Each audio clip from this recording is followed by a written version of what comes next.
May bunga ka ba ng malunggay sa inyo at di mo alam kung ano pang luto ang pwede rito? Halika at manood sa aking video hanggang huli, dahil tuturuan ko kayo ng pakbet ng Ilocano.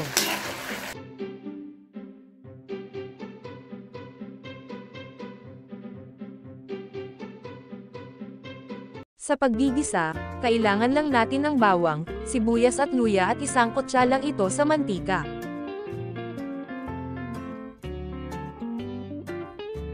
Hayaan lang itong maluto hanggang sa ang natural na aroma nito ay lumabas. Kayo ba nagigisa rin ba kayo sa pakbet? Please comment below.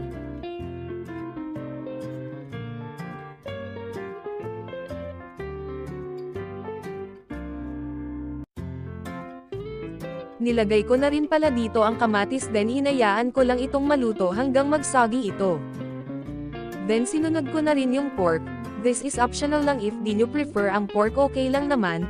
Tapos hinalo ko lang ito hanggang sa kumapit ang lasa sa karne ng baboy. Hinayaan ko lang ito hanggang sa medyo mag light brown ang karne ng baboy.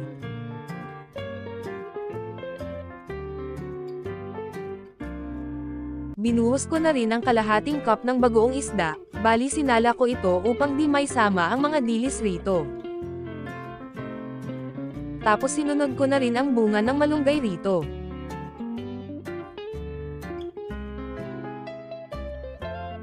Halhaluin lang ito ng maigi. Kung nakaabot kayo sa part ng video ko na ito, please comment below kung taga saan kayo. Salamat po. Sinunod ko na rin ang bunga ng ampalaya, na maliliit at kamote, wala kasi akong nabiling talong ng time na yan.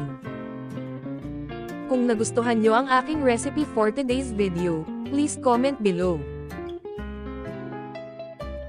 Naglagay ulit ako dito ng tubig para madaling maluto ang gulay, bali half cup lang yan. Kalahating kutsaritang chicken powder. If natakam kayo sa aking recipe for today's video, please like, comment, subscribe and share para magpalaganap ng good vibes sa iba, at malaking tulong na ito para sa akin. Salamat po.